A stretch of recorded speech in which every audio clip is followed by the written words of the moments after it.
Hello, welcome to the Claret podcast on YouTube. This is something a little bit different. This won't be on the audio feed because it's going to be very visual. We're in our little second set, our coach's voice inspired overhead camera thing that we've got going on. It's probably very light inspired. Now, we'd usually use this space for a tactics board and we talk about various different things. However, some people might remember that we did a video probably about a year ago. A fella sent us these boxes and they are memorabilia, programs, tickets. So we don't really know what's in there, which is kind of the point. I thought we'd do the same for this, because I haven't opened this. It's been sat in this office for the same amount of time, unopened. You know what it reminds me of? You know in Elf, when Buddy's making the Jack in the Box, should have put a hand on it. I would have put something in there now for you to scare the shit out of you, but I haven't. So, let me get rid of that. We've got, for a start, John Duran at Villa Park. This is Aston Villa versus Sunderland, a programme from 1983. I mean, that is a relic in itself, isn't it? Yeah, it's That's crazy, isn't it? I thought it was Gary Shaw at first glance, but it's John Taylor, I think, isn't it? From Duran. John Townley then, for a minute. Not John Townley. I don't want to be reminded about Duran, to be honest, even if it is Duran. I would like to make use of these somehow by putting them in a frame or something, but there's absolutely all sorts in here. I'm still taken by this one. Just they're all gathered round. Some of Villa's greatest, some of Villa's lingering European Cup winning legends gathered round an Austin Maestro. It's a bit like seeing today's bunch. Just kind of listen. We've got a Vauxhall Corsa in. Come and take your picture. It's just a different time, isn't it? It's really fascinating, and we need to go through and look through what's in this box anyway. So I thought we'd get the cameras up rolling and just have a chat about what we find. Ken McNaught. Poster of Ken McNaught signed. Simon Gill of Halzone wins £2. Wow. He's probably the richest man in Halzone, isn't he? Imagine if that was like, oh my God, it's my uncle. This is like how random this could be. It's my uncle. I'm going to see if I'm entitled to any of that. Oh, that'd be worth in today's money. £2. This one's different. This is from, the 70s? 15p, this one. Look at that, 15p to what year? Oh, the shirt's 70s, isn't it? It was like the League Cup final year, the collar. It does look like 77-ish, yeah. This was April 1976. Blimey. Not even I was born. I reckon you'd be able to rock, well, not now. I reckon you'd be able to rock that. But the haircut, you know what that haircut reminds me of? Do you know when you kind of get a bag of cracky nuts for Christmas? Yeah. A little hazelnut. It's very hazelnutty, isn't it? Yeah. Oh, God, it's just made me miss having hair even more now. The chances must be so slim, but we might come across a picture of like a kid in a programme. Oh, yeah, I'd love it if he said, there's me granddad, or that's me. I mean, look at this here. Another pen pal request from abroad has been sent in by Peter Van Castel, who lives at Stachenstrasse. Peter is 18 years old and his interests include English, music and football. He would prefer to write to a young lady, 16 plus, with similar interests. Oh, God. That was a little bit seedy for a moment. Of course you would, Peter. I'm sure you would, yeah. Is that Terry Weir there? Yeah, I don't know who that is. Do you know Neville Williams now? So he was the Neville Williams of his day, basically. There'll be some really iconic photos from Villa's past that Terry Weir would have taken. Oh, look, Villa legend David Blatt.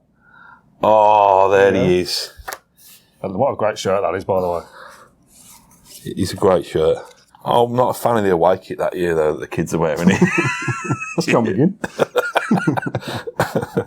Like I say, I don't know what yet we do with this. We have got that glass unit on the other side of the room, but we could do with a bookshelf or something to display them all. Because it's so when you look at that other side of the room, and even this, like I wanted this to be kind of clean or whatever. Yeah. But there you got that big grey wall. There's so much colour on all of these. If you could display them somehow, it's all of that, or they go to the tip, isn't it? So if you want to pinch a couple for whatever I'm in the process of clearing out my loft at the moment, to the extent that I've got a little storage unit that I want to pay for it for a couple of months to focus my mind. Oh, you've got like an actual... So I've rented a storage unit. Not like a storage, not like a big like garage or something, in one of these storage places. Yeah. And tell people where it is in case they steal photographs of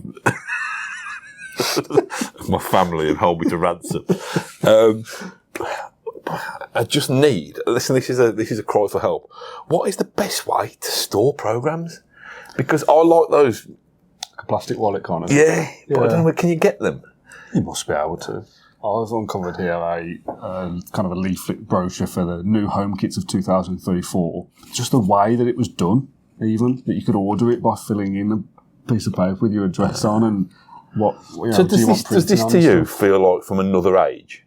Because this to me feels like it reminds me of just about like I remember at Christmas time circling the Argos catalogue and all that kind of stuff. So like having physical things, like I remember it.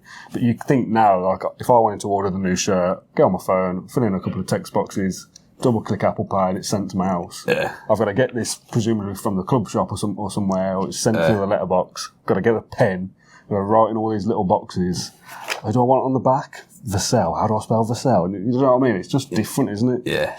I do yearn for these days. I fear for I'm going down a different kind of rabbit hole here with this, but I feel for the older generation who this was the way you did things. You know, you went to the post office, you got physical kind of receipts of stuff so that everything was just so. And now you've got to exist in this scary digital world.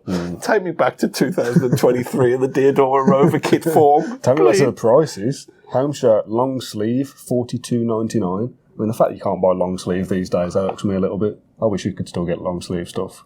Welcome to Matt Kendrick is a really old man. Just William. He's only 2 months old, but William Wortley, above, of King Swinford, is already showing signs of delight when he hears about a Villa victory. His father Darren tells us, when I told him about our 4-1 win against West Ham, William gave me his first non-win smile. He's obviously a Villa fan already. Oh, I love it. Oh, William, if you're around, I'm sorry about Dan embarrassing you. I mean, if it's any consolation, I'm still waiting for my first non-win smiles. I mean, if William Wortley or his dad Darren is listening to this, please get in touch. I'd love that. Pretty simple, aren't they? Like the style design of this era, just a player profile headshot and. Looks good though, still, doesn't he? Yeah, it's all right. I feel like the colours aren't right, are they? That's not the right blue, is it? The colours might have faded over the years, but something about it don't look right. God, you're such a bloody connoisseur, aren't you? Yeah, obviously very of its time. But is this like having a blog these days? Is this just some guy who wants to... It'd be once a month, and you'd probably have 3 or 4. Well, I think on Heroes and Villains, Dave Woodall used to have about a dozen contributors. And it was perfect size to stick in your back pocket. And then to read on the loo when you got home. I'm just going to end this. I'm going to read, because we could be here all day looking at this. This is from the Holy Trinity fanzine of September-October 2003. It was £1. Ellis and his cronies dream of European football at Villa Park, preferably via the Champions League, but then give their newly appointed manager a summer transfer budget of a measly £4 million. Mark Ansell has supposedly been quoted as saying that we're not going to pay anyone more than £20,000 a week in the future. I can see him eventually quitting Villa and going to a team that will provide him with the tools to do a proper job. The only question is, how long do you give him? 2 years or 18 months? Was I leaving there? Was it Till O'Neill? Yeah. So he lasted another 3 or 4 years almost. Got there to 2000, summer 2006. After that. Heroes and Villains used to have, other than mine, used to have some good writing in there. I'm going to wrap up while Matt reads through some of these. I don't know whether that was entertaining or not for anybody, but interesting to us at least. If you did enjoy it, do let us know. We've got loads more to look through if you want a part 3. That seems unlikely. But good fun to look through some of these things. And thanks to insert name here who sent us these boxes back in the day. Yeah, if you did enjoy it, make better life choices. Okay. Much love.